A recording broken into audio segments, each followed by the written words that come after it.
Well, old Joe Biden has opened up the Strategic Petroleum Reserves. These are, uh, I guess you could call, I don't know if they're stored in tankers or if they're in what. I mean, they're stored somewhere. But it's a stockpile of oil that I assume gets, recirculated and replenished, with new stuff, because I think if you just have crude oil sitting around, I don't know if it goes bad or anything. But the details aren't important because at any given time, the U.S. government has a huge stockpile of oil that, in the case of certain events, they can open up this stockpile and sell it on the open market in order to try and drive down the price of oil.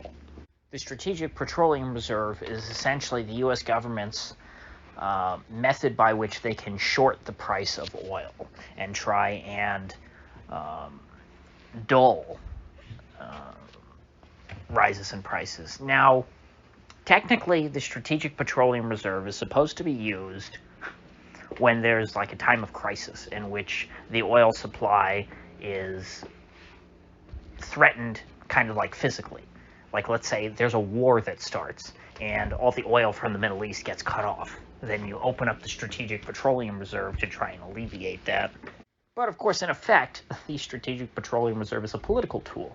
It's it's a tool which presidents use to try and bring down the price of oil, because high oil prices, despite what Jen Psaki might say, are not good for regular people, and it's not good politics. Nobody wants expensive oil. People want oil to be cheap. Oil and fossil fuels in general, are the lifeblood of modernity. And so I think, in somewhat of a capitulation, the Biden administration has decided to open up the Strategic Petroleum Reserves to bring down the price of oil, which has gone up substantially since Biden was elected. Which is not surprising, when you've got a president that is openly hostile to energy production. It's not just the Keystone XL pipeline; it's a general culture, and to which he's essentially put an expiration date on the oil industry. You don't have capex, capital expenditure, investment into oil production, and so you don't have as many people producing oil. I mean, the American oil industry has been, I think, literally decimated. Now, a lot of that is because the shale industry could not survive. The shale oil production was very expensive and couldn't really survive cheap oil prices. But I think it's no secret that the U.S. Is not encouraging oil companies, or any companies, to invest in oil production here in the United States. It's not like we're building new refineries or anything like that. It's very clear that the federal government is trying to shut that down. And when you go to all of these oil companies, all they want to tell you about is how they're investing in things that aren't oil. And so when you've got an administration like this in office, even if it's not, even if the facts on the ground haven't changed fundamentally since Donald Trump was in office, like, let's say oil production, just for example, oil production was comparable to when Trump was in office, you could still see this big rise in the price of oil based on speculation. Because of the reasons that I said. You're going to have less capital expenditure. The Great Reset folks, who the Biden administration is a product of. The slogan of the Biden campaign was "Build Back Better." That's the slogan of the Great Reset, or maybe not literally, but it's a slogan that comes from the World Economic Forum, from the Davos people. And it's clear that those people don't like oil. They don't want investment in oil. But at the same time, the market recognizes that oil is an important commodity, and oil is still going to be in demand all around the world, even in these Western countries, for a very, very long time. Frankly, it's going to be in demand forever because it's still the with the cheapest and most efficient energy sources. Now you contrast that to when Trump was in office, and Trump was a very pro-oil president. He was not somebody who seemed overly concerned with all of this environmental namby-pamby stuff, and he very clearly was not a friend to the party of Davos. And so, with Trump in office, you could be somewhat confident that oil production was something that was going to be promoted in the United States. And so the attitude of the administration, I think, really matters when it comes to the price of oil. Because when you're talking about exchange-traded commodities futures, that's very speculative. I mean, that's why people trade commodities futures.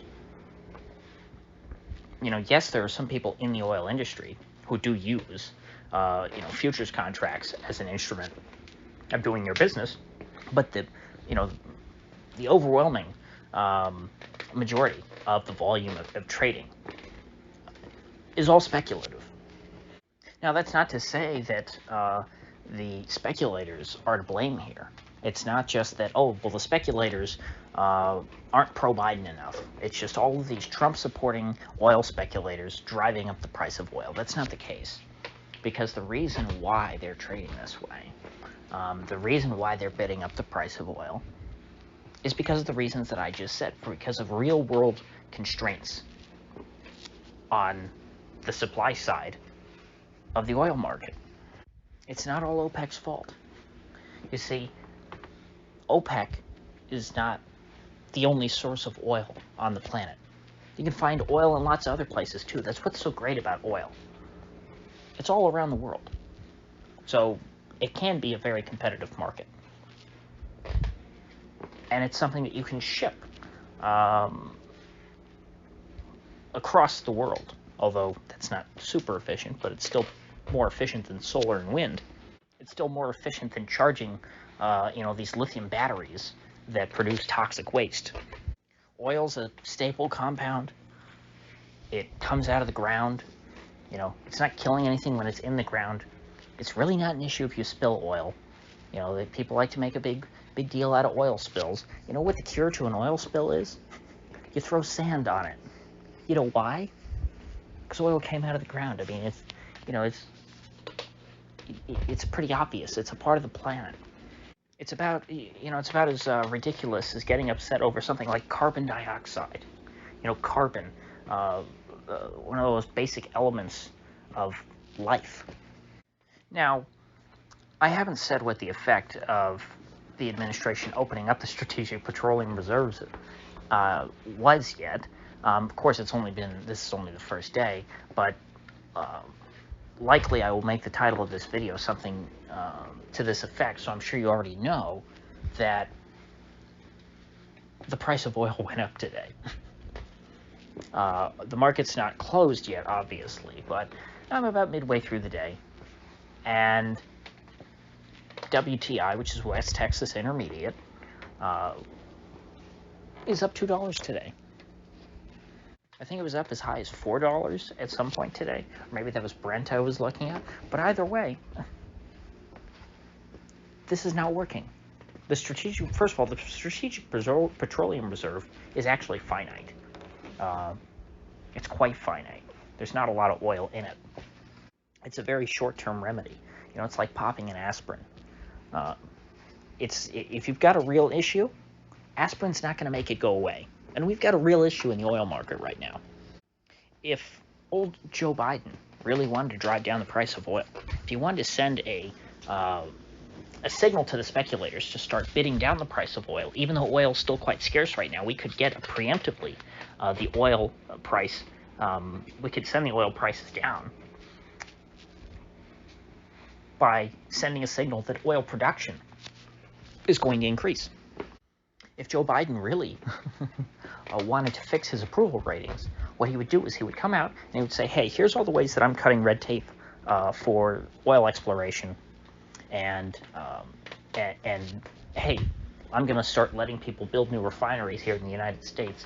I'm going to increase our oil production here domestically to drive down the price of oil so that we're not so reliant on other countries. And I don't mean that in like an autarkic sense, like, oh, the U.S. produces all of its own oil, and that's all we need. I don't mean that. I just mean there needs to be more competition. Joe Biden's complaint is, oh, OPEC, OPEC, OPEC. Okay. Go and do what OPEC's doing. Compete with them. But he's afraid to, because that would violate the Great Green Agenda. And the Great Green Agenda is literally killing our society. It's poised to rapidly diminish our standards of living. I've gone over this in the past. You just can't produce enough green energy. The only solution, if we're going to transition like this, if the government is going to push all of us into green, so-called green energy, which is not very green, it's sort of like deferred pollution. Although in some cases the pollution is up front, like when you're strip mining for rare earth minerals to make these highly complex batteries.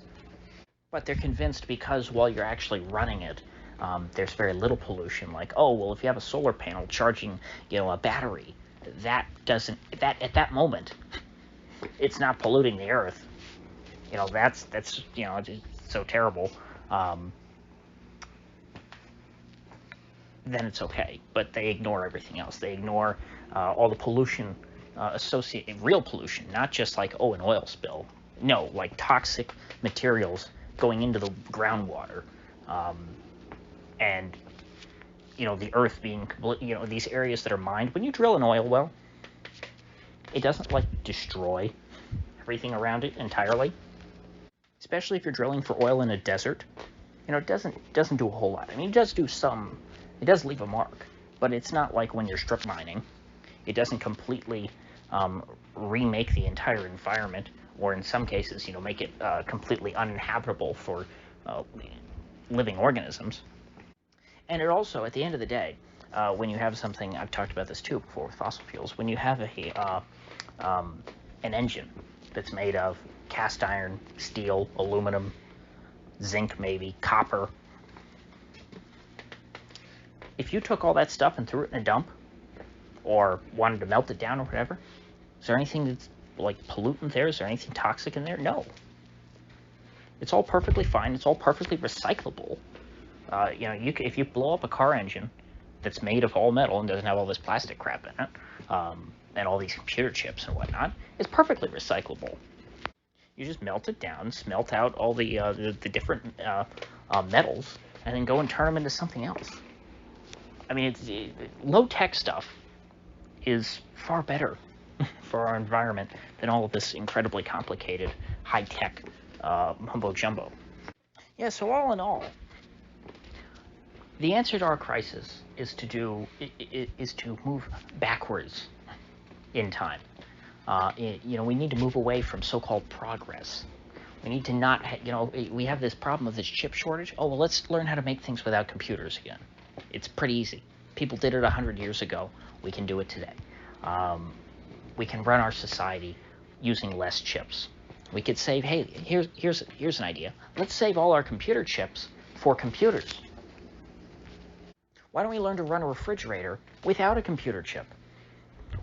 Without, do we really need ARM-based refrigerator PCs? Do we really need smart washers and dryers? Do we really need smart cars?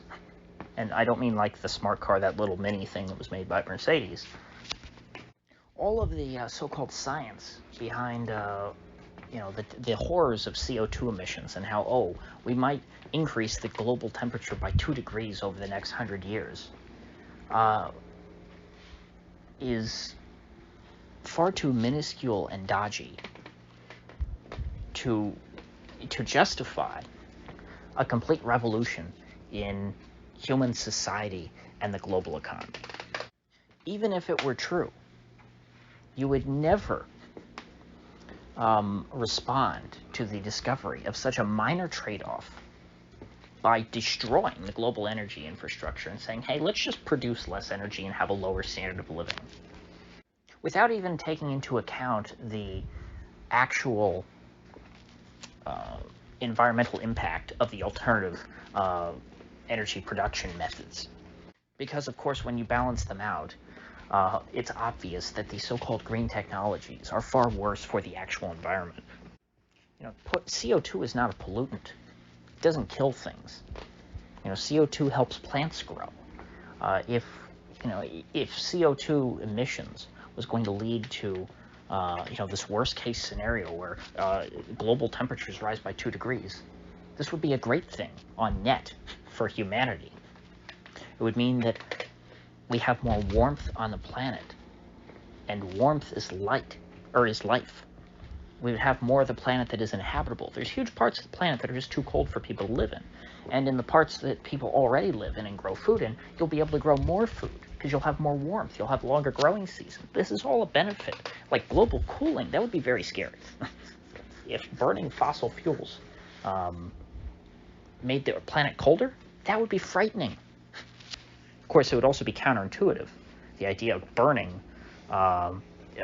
starting fires makes the world colder would be very hard, I think, to get across to the average person. But this idea that, burning fires makes the planet warmer, that just sort of, on a very basic monkey brain level, makes sense to people. And when people think about that, they think, if the average temperature went from 80 degrees to 100 degrees, oh my gosh, that would be terrible. Normally it's, 80-something degrees year-round where I live, and if it was 100-something, degrees year-round, that would be terrible. But we're not talking about a 20-degree rise in temperatures. We're talking about maybe 2 degrees, if their science is actually real and true and accurate, which frankly, I don't have a lot of faith in. I don't really trust the experts after the last year. If the experts say, hey, looks like we might have a 2-degree rise in temperatures, I would say, you know what, I think we have to take my chances with that. Maybe we will, maybe we won't. If we do, that's okay. That's an okay trade-off for me. And even if that's in the case, in the next few decades, I'm sure we'll have solar panels good enough to power our homes anyway. And so the vast majority of what we use fossil fuels for, would go away, and we would be able to replace that with stuff that is doesn't lead to carbon emissions. But it's just frankly not something that we should worry about. We should worry about much more the immediate costs to ordinary people of $4 a gallon gasoline, or $4 or $5 a gallon gasoline. We should be looking to expand oil production as long as it's useful to us as people. And unfortunately, that's politically very something that people don't say. I think it would be very popular if people did say it, but almost nobody does. Republicans want to act like, I think global warming is a big problem too. You can be very pro-environment without being pro-global warming, or green nonsensical agendas. I think that I actually think Republicans do a pretty decent job of that here in Florida, although they're not like overtly anti. They don't call out the nonsense of the Greens and the whole anti-fossil fuel agenda enough. But I mean, what I do mean is that they are very strong on localized environmental issues, which are real environmental issues. Somebody like dumping toxic waste into a river, or clear-cutting old-growth forests, or even the oil rigs, offshore oil rigs within sight. I don't really care about that, but a lot of people do, and they don't want to look at them, and they don't want oil washing up on the beach if there's a spill or something like that. But that's reasonable. That's a reasonable level of concern, with the oil industry. That's a practical concern. But it's just not reasonable to worry about people burning fossil fuels. Unless they're burning so much of it in a close area, like in old-timey Pittsburgh, where you would hang your clothes out to dry outside your window, and they would get covered in soot. In that situation, I think it's reasonable to be a little concerned with people burning fossil fuels, or if you lived in LA in the early 70s when there was lots of smog. But that's just not something that is a problem in the modern world. So I know this has been a long rant, but I don't think that much is going to change, frankly, until Joe Biden's out of office, because this is actually something that I think that the president has a big role in. And I don't mean that in a good way. I wish the president had no role in it. But at the end of the day, what the president says matters. I think that's pretty darn clear. And so as long as we have an anti-fossil fuel president, gas prices are going to keep going up, or they're just going to stay high, even if they taper off. So with that said, I'll see you folks back here tomorrow.